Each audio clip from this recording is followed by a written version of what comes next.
Life is a journey on a twisted road, which we walk, carrying both hope and load. Which fork we take decides what is in store. Which is the road that is traveled more? Where it bifurcates, no one will know. But every turn gives a chance to grow.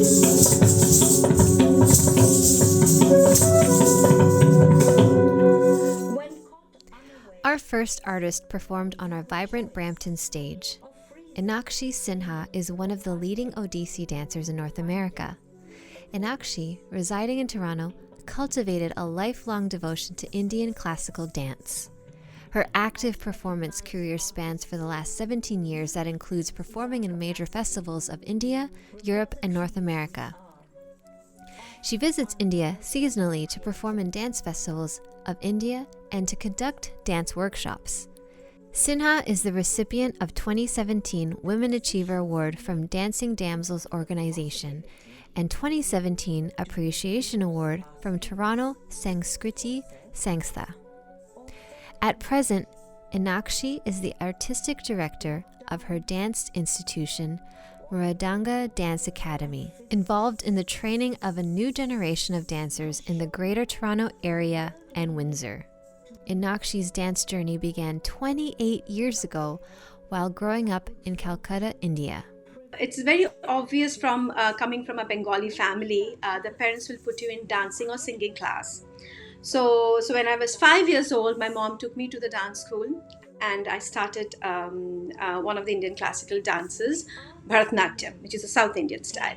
So I did a diploma course of 10 years and so that's the way one phase of my life started with connection with my dance. But my next phase come when I started learning my choice of dance, that is Odissi, which is from the eastern part of India.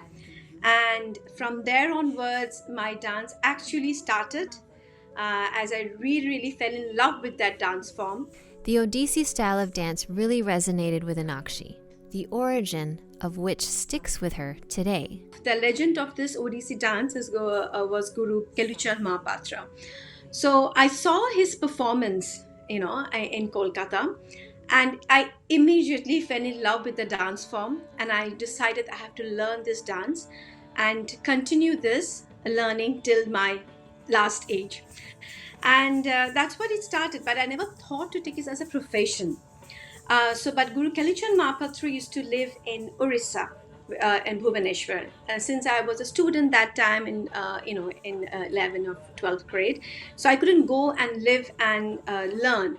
So I was being directed to one of his senior disciples in Kolkata called Guru Sharmila Biswas. So she was my first guru to learn this art form, Odissi.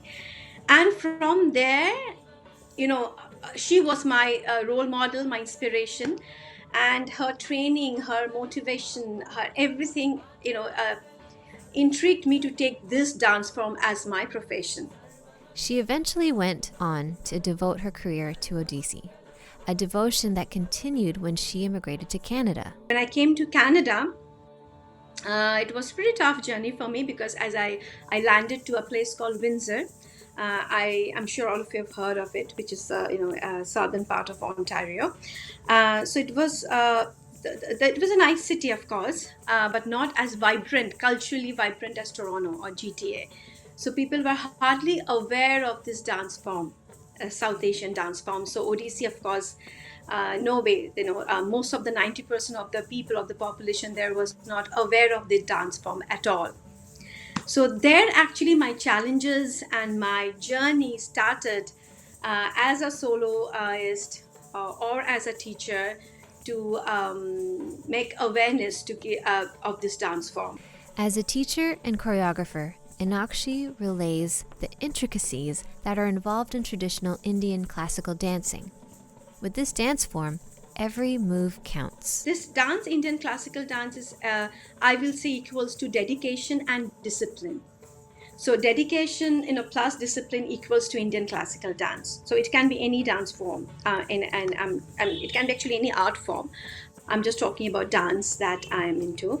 Um, that is the most important thing about the dance. When you're talking about how do you get the steps and moves, first you have to make your body conditioned and get ready to accept this dance form. It will not come overnight. So that includes your your flexibility, body conditioning, yoga, exercises, stamina. All this first you have to really build up with your body, and then slowly with your we start with our basic steppings, basic form. Like for example, to learn to a word, we have to start with A B C D E F G H, right? If we don't know A B C D, we cannot form a word. So similarly, we start, there's a process of Indian classical dance form, any art form. Again, I'm talking about Indian classical dance form, I'm talking about Odissi. So in the beginning, your body has to be conditioned to accept this dance form. Then you start with the basic steppings. Then you understand the rhythmic patterns, which is the most important thing for Indian classical dance and music. Then you understand the rhythmic patterns. There's ragas, there are beats. You have to get aware, you have to be trained, you have to understand those things. And then slowly you get into the actual dance form. And with our dance, it comes also a dance and abhinay, that is a facial expression, which is very, very important. Because our way of communicating with all of you is through this, like eyes, facial expression, and through hand gestures, which we call mudras. So the process is quite elaborate, and it's a lengthy process. It will not come in months or years. As I said, I'm still learning, and I continue to learn. And it's an ocean that you have to keep finding stuff from there.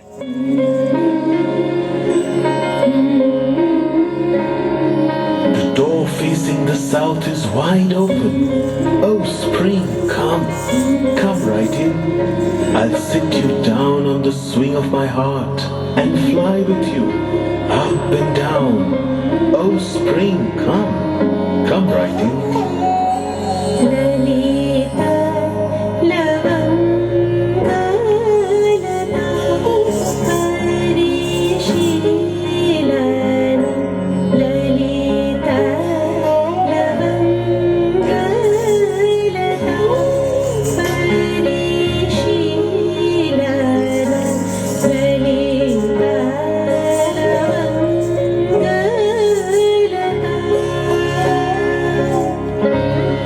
Beautiful wooden chariot, come riding down the route, littered with bokul blossoms. The last 2 years of pandemic have definitely impacted Enakshi's career, but in some ways, this time has been a blessing in disguise.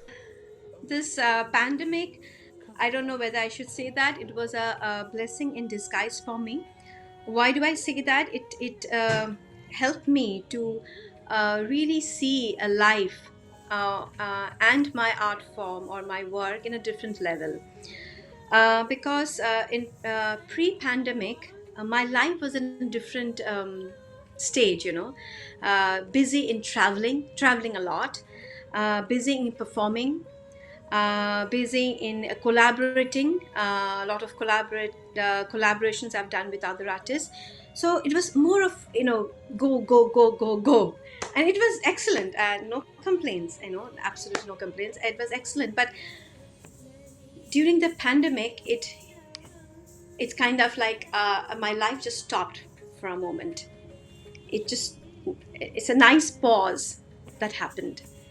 So that helped me to really rediscover again myself, my work, and my perspective towards life, and that again, of course, is a vicious circle, and that helped me to change my rethink about my work, my artwork.